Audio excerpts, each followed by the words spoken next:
In the second video, I would like to discuss the general quality of life at nursing homes and the morality of nursing homes.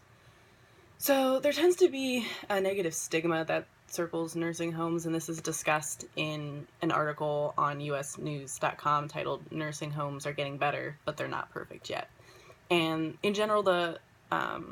article discusses the quality of life that is being achieved at nursing homes and how it's changed over the years. And it talks about how people pictured nursing homes as these sterile institutions where elderly people are left to be isolated by family members who stop caring. And this is not the general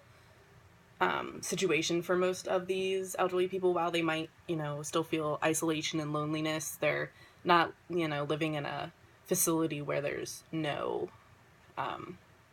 companionship or any sort of community, or,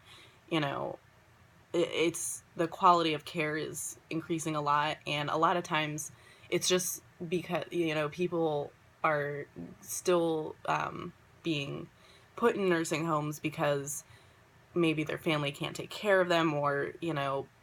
in-home care is too expensive for the family to provide, and it's much more cost effective for everyone and for everyone involved if they're in a nursing home. And this gives them round the clock care and a level of socialization that maybe they wouldn't get if they were in their home alone. So the question of whether it's moral to have your loved ones be put into a nursing home, I think that it's situational, and there's a level of responsibility in that you can't put your grandma or grandpa or mom or dad in a nursing home and never come and visit. There needs to be a continual relationship there, the same relationship you would have if they weren't in a nursing home. It's not the job of the people who work there now to do your part as a family member, a loved one, a child, of this person. They're just there to provide extra support, and you should be living your life and giving them the same support you would if they were not in this nursing home. So in the article, they discuss a family who put their man who put his father in a nursing home, and he was really worried about him, his quality of life, because he had serious dementia, and he was afraid that he had trouble eating, and he was afraid he wasn't going to be able to eat or possibly even move again. And they had a really positive experience putting him in this nursing home because he ended up having a greater quality of life and being able to eat again. So in their experience, that this has been, a positive for their family. And this man continued to visit his father and,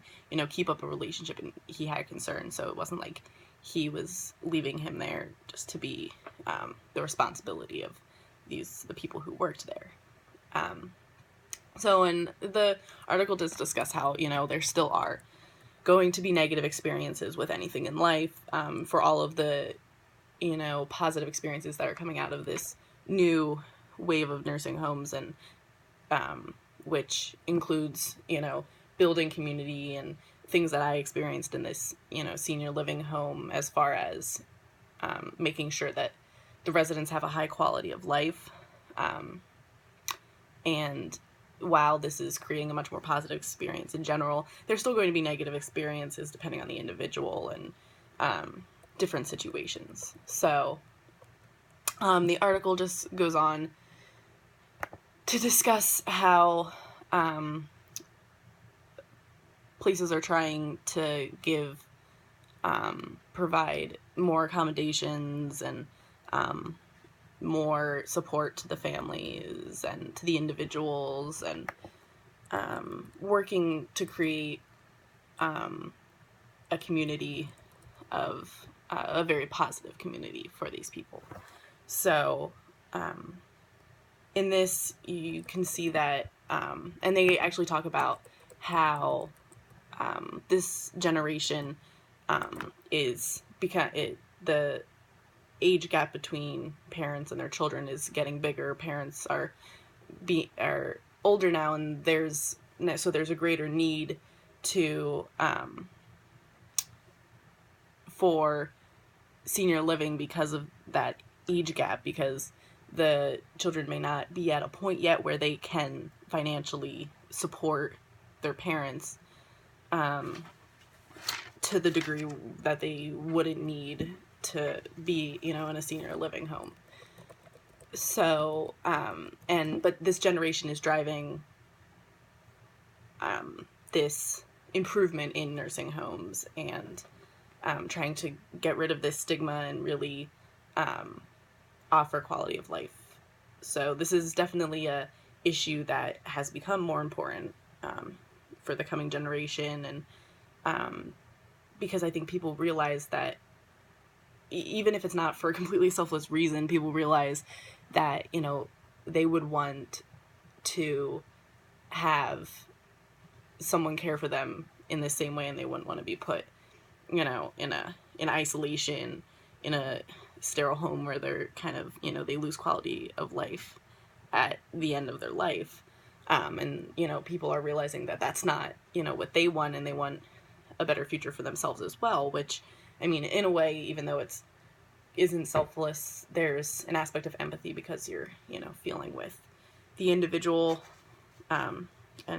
feeling, taking into account what they're feeling and trying to feel that. So I think that empathy in part is really driving this change in our society.